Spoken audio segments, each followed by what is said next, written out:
regulated militia being necessary to the security of a free state, the right of the people to keep and bear arms shall not be infringed. Welcome to another edition of Bearing Arms, Cam and Company. My name is Cam Edwards. I am so glad you're with me on the program today.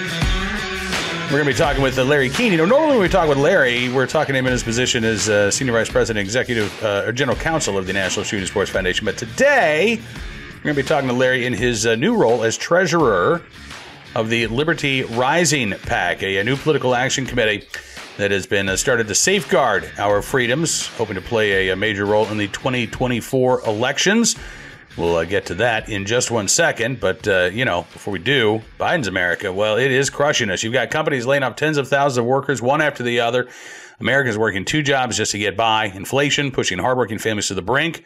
Just look at the price of lunch meat next time you go to the grocery store. And a digital dollar could be coming down the pipeline to completely destroy our way of life. The truth is, you need a plan. You know it, and I know it. And that is why you should call Goldco. So you can diversify your savings and investments with gold and silver before things get worse. They're a 6-time Inc. 5000 winner, 2022 Company of the Year, with thousands of 5-star reviews, and they've helped people like you and me place over $1 billion in gold and silver. They're offering up to $10,000 in free silver while supplies last, and if you call them today, qualified callers will get a free Ronald Reagan half-ounce silver coin. So don't wait. Call Goldco at 855-412-3806 today. That's 855-412-3806.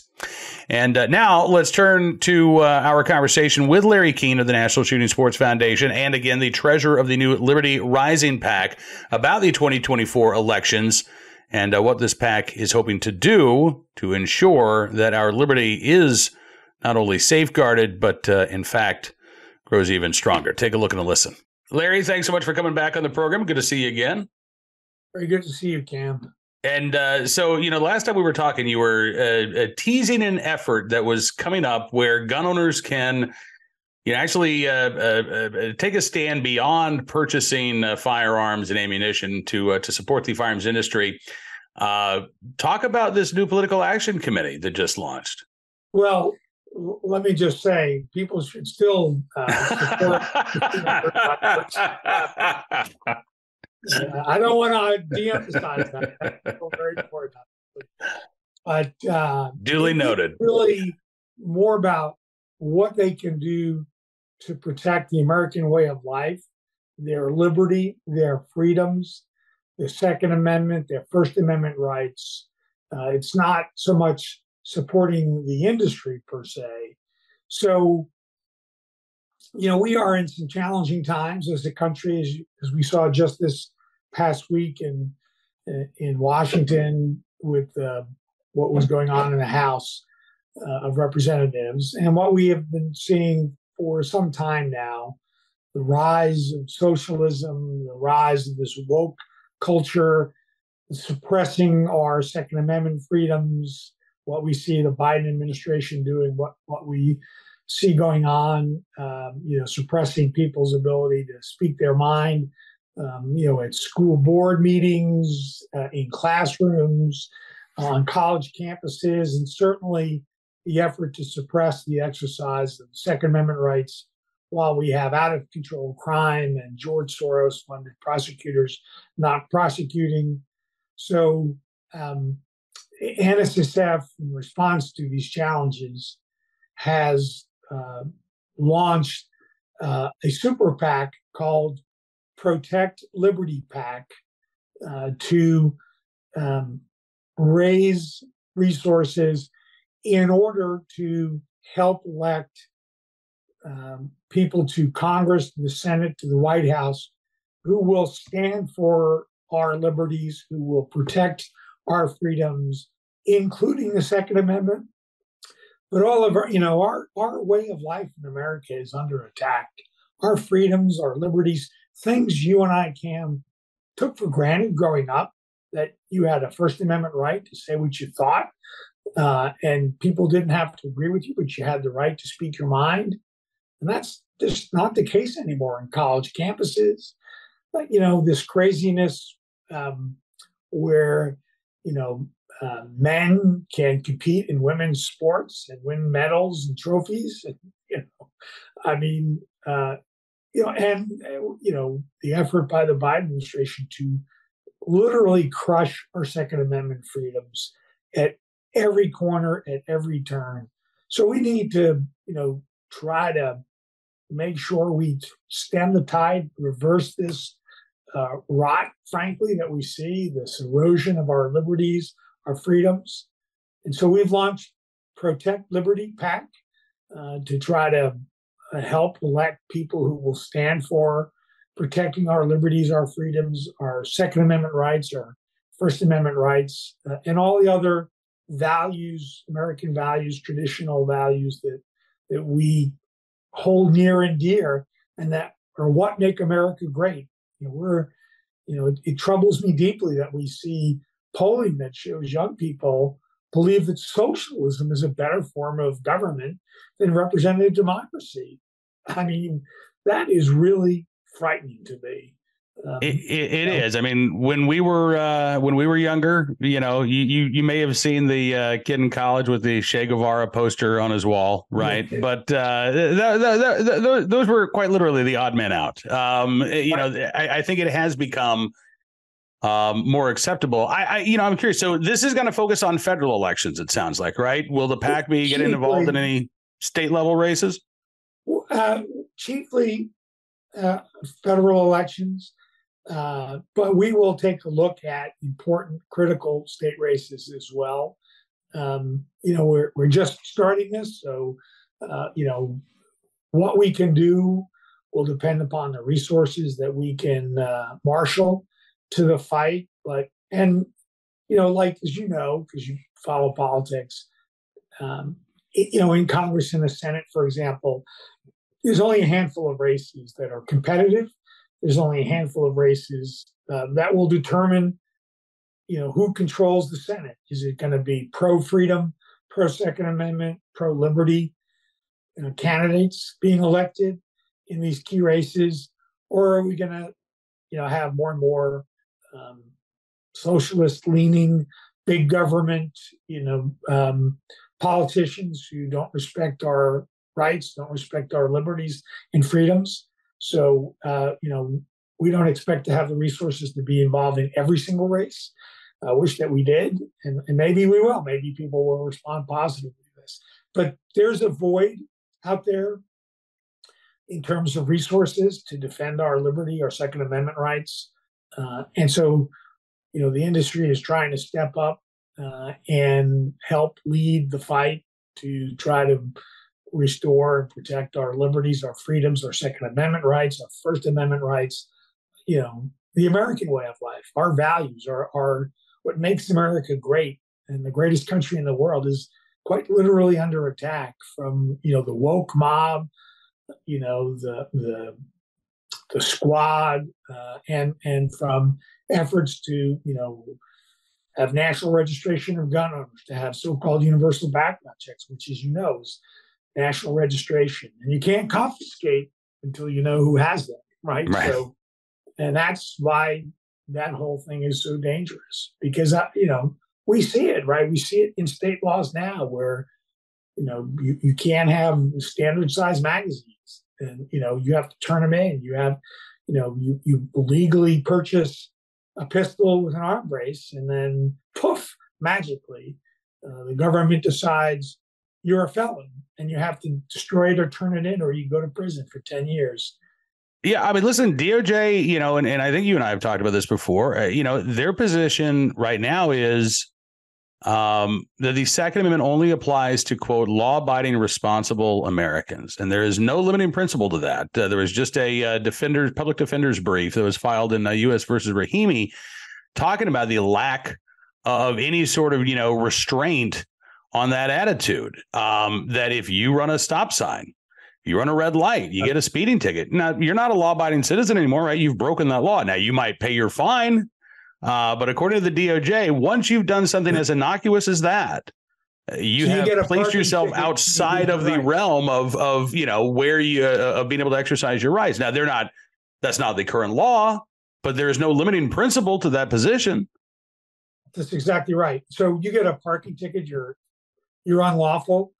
And if they can take your Second Amendment rights, they can take your First Amendment rights, your Fourth Amendment rights, your Fifth Amendment rights, your Sixth Amendment rights, you have no rights. And that's the problem.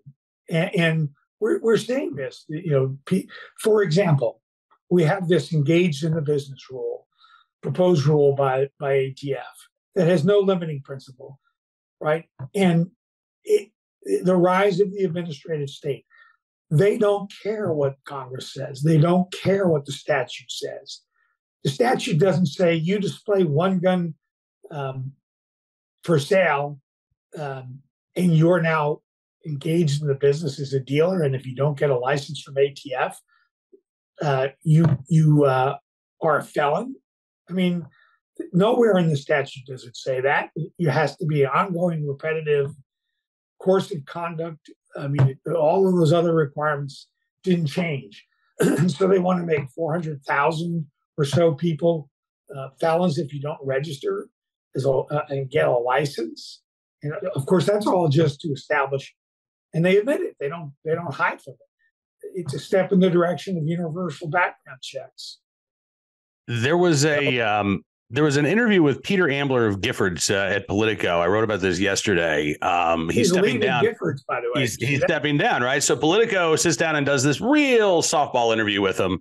What was your favorite moment? Things like that. But one of the things that they asked about was Joe Biden. And Ambler said, listen, it's not about getting Joe Biden to come around to our position. He's there. It's just about supporting his presidency. And, he's done the vast majority of things that we've asked him to do, they said. But he also he used the phrase radical incrementalism to describe the gun control lobby's approach. And what you're just talking about, that's why that came to mind, because this is, I think, an example of radical incrementalism. They're not saying, hey, you can't sell your private collection of firearms anymore. But what they're doing is taking this step, again, through regulations that a lot of Americans are going to be completely unaware of, that says if you sell so much as one gun from your private collection and you do so, you drive a penny of profit from that. And not even factoring in, the cost of inflation, you might not have actually made any money. But if we think you made money, they say you don't even need to have made a profit. Well, that's true. In fact, they say you don't even need to actually complete a sale, right? It's just the act of offering that gun for sale means that you are engaged in the business. And as you say, now you're subject to all of these federal regulations. If you don't comply with those federal regulations, then you're looking at felony charges. That is, I think, a perfect example of the radical incrementalism that Peter Ambler was talking about. They're not going out. Listen, none of them have come out in support of Gavin Newsom's proposed 28th Amendment. None of them were in support of that Here for the Kids movement that called on Jared Polis to issue an executive order banning guns. The gun control lobby is not stupid. Oh, no. No. And so they're not going to get behind stuff like that. But instead, they're going to do this step by step, take as much as they can, fly under the radar as much as possible. And then all of a sudden, as you say, we wake up one day and we realize, oh, our rights still exist on paper. They still exist in theory, but they don't exist under the law because there's no way for us to exercise that right without committing a crime. You're exactly right. I mean, 2 quick points. In the Mexican Constitution, there's a right to keep and bear arms on paper. It doesn't actually exist in Mexico. And every town, the gun control groups literally have an office in the West Wing. Literally. Staffed by every town federal lobbyist. I mean, when I read the article about Peter Ambler, I said, "Oh, he's applying for a job in the White House." Right. It wouldn't surprise me if he ends up there. Yeah, that wouldn't surprise me either. So this is very real. I mean, and again, we're talking about it because it's our world, the Second Amendment. But this woke culture where dudes are allowed to compete in women's sports, and how dare you say anything? You're anti-LGBT, you're anti-transgender. If you insist that pronouns are a rule of grammar, there's something wrong with you. If you disagree with conduct of Black Lives Matter, you're a racist. I mean, people are not allowed to speak their minds freely. If you show up at a school board meeting, the FBI is going to investigate you as a domestic terrorist. This is frightening. Our American way of life is under attack in this country from the extreme left. When you have college students saying socialism, it is a better form of government, it tells me, one, they don't know what they're talking about, and two, they're not getting a proper education, because we know everywhere that socialism has been tried, it fails. It suppresses freedoms, right? So this is, very, very scary stuff. We've got to wake up in this country, and we need to start fighting back. And one way your audience can do that, gun owners can do that, is by supporting Protect Liberty PAC, so that we have the resources to elect people that will stand for our American way of life, our cherished constitutional freedoms and liberties, including the Second Amendment, the First Amendment. I worry about the Fourth Amendment, the Fifth Amendment. I mean, it's, I just think our way of life, what you and I grew up in, the America we grew up in, is rapidly disappearing. And if we don't do something, it's going to be gone. Another 4 years of a Biden administration, a fully Democratic controlled legislature with, not Democrat per se, but anti-gun, anti-freedom, pushing these policies is, it just further erodes our liberties and freedoms. So. All right, well, listen, this is not going to be a Politico Peter Ambler softball interview. I'm going to ask you a hardball question here.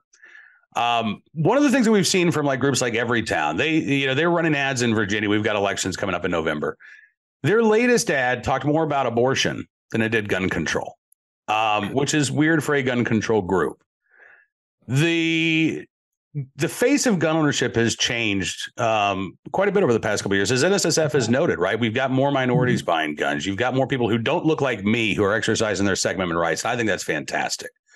So how do you broaden this issue, right, or broaden what it is that the PAC is fighting for, without alienating some of those new customers? You just talked about Black Lives Matter. You talked about the transgender movement. How do you tell those folks, hey, listen, we support your right to keep and bear arms. We support your freedom of speech. We support your First Amendment rights.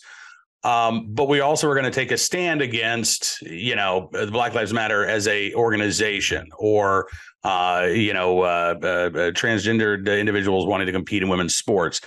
How do you strike that balance? Because obviously the Second Amendment is for everybody. I've always said, self-defense is a human right.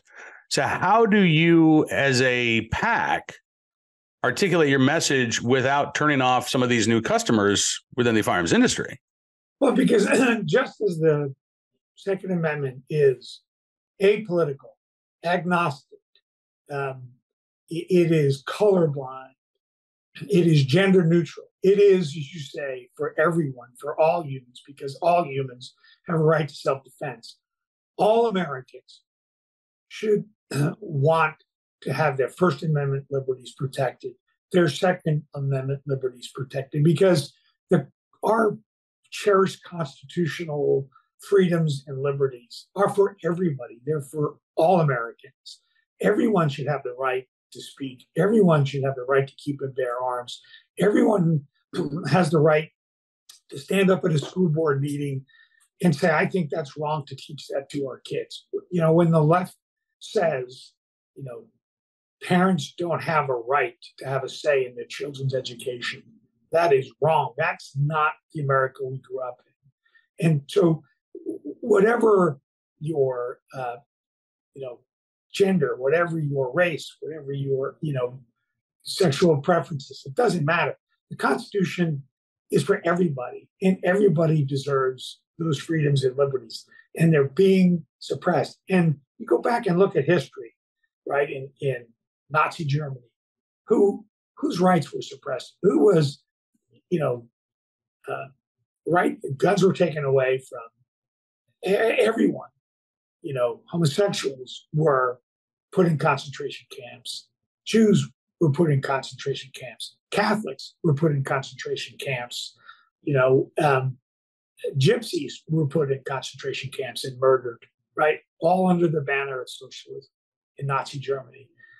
If people don't think these things can happen in America, right? And it sounds very doom and gloom, but, talk to people that have come to the United States from places like communist Poland and what they think about American freedoms versus what they grew up in socialist communist Poland, for example. I just listened to an interview on Jack Carr's podcast of a former SEAL who's an immigrant from Poland, talking about his life growing up in communist Russia and how he was thrown in jail for essentially First Amendment freedoms in that country. And if you don't think it can happen, you're wrong. Look what's happening in Ukraine. I mean, people, whatever you think about the war, I mean, the Russian military is committing horrific human rights violations and murdering civilians in Ukraine. Look what happened in Cambodia. Look what happens in China. I mean, these things can happen. And if you don't think it's possible in America, better wake up, because all of this can happen here. People just take our rights and freedoms for granted. And meanwhile, they're being eroded and undermined and suppressed. And it's accelerating, I think. I mean, this woke ideology is very dangerous. Absolutely. Colleges are not, college campuses used to be where people, could have a debate, a free debate, right? Why was tenure granted? So people could express unpopular thoughts and not without fear of being fired. Now, it's indoctrination. They're suppressing speech. Conservatives are not allowed to come on college campuses. They get attacked, literally attacked, not verbally, not challenged in an open debate. They literally get physically attacked and assaulted. And we've seen it, right? I mean, in college campuses all across the country. Our way of life's under attack. And that's why we've created and started Protect Liberty PAC. And people can support it if they choose. I hope they will consider it.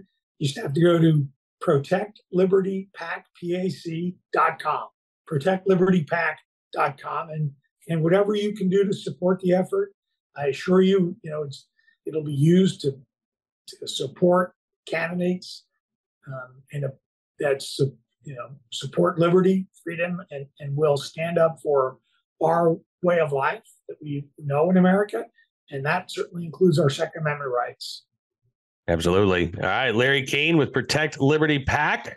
I appreciate you coming on the program. I know we're going to be talking much more in the future, but I appreciate you joining us today, sir. It's always good to spend time with you. Always good talking with you, Larry. Thank you so much. I appreciate Larry joining us on the program. Looking forward to having him back again before long. Right now, let's turn our attention to today's armed citizen story, our good deed of the day, and our recidivist report. Actually, before we do that, just another reminder about Biden's America that is crushing us. Companies laying off tens of thousands of workers, one after the other. Americans working two jobs just to get by. Inflation pushing hardworking families to the brink. Again, just look at your grocery bill next time you head to the store. And a digital dollar could be coming down the pipeline to completely destroy our way of life. The truth is, you need a plan. You know it, and I know it. And that is why you should call Goldco. So you can diversify your savings and investments with gold and silver before things get worse. They're a 6-time Inc. 5000 winner, 2022 Company of the Year, thousands of 5-star reviews, and they've helped people like you and me place over $1 billion in gold and silver.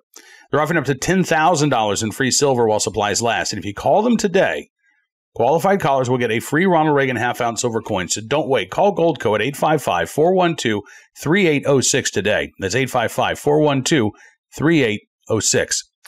Now let's turn our attention to today's armed citizen story, our good deed of the day, and our recidivist report will start there with a case out of Tulsa, Oklahoma, where a man who pleaded guilty to shooting somebody not long ago is now facing new charges. Fox 23 in Tulsa reporting that Jamarcus Richardson pled guilty to assault and battery with a dangerous weapon in March of last year.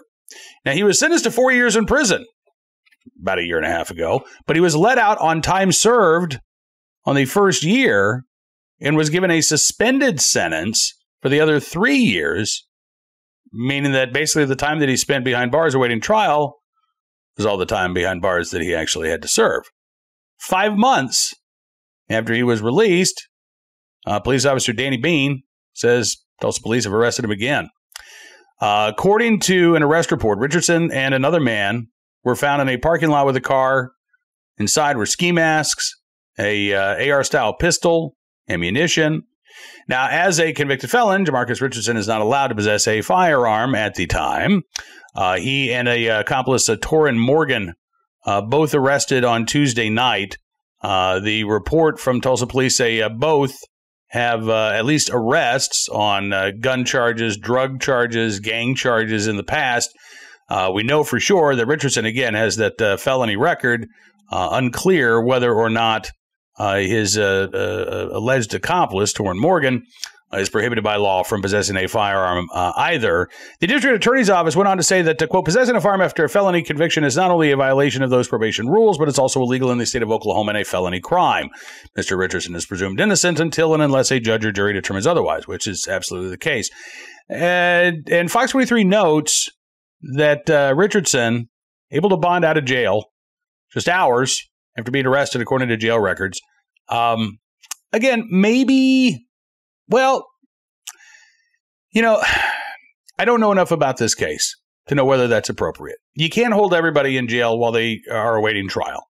You just can't. Given Richardson's previous criminal history, including a violent felony, right? Again, he was charged with shooting somebody.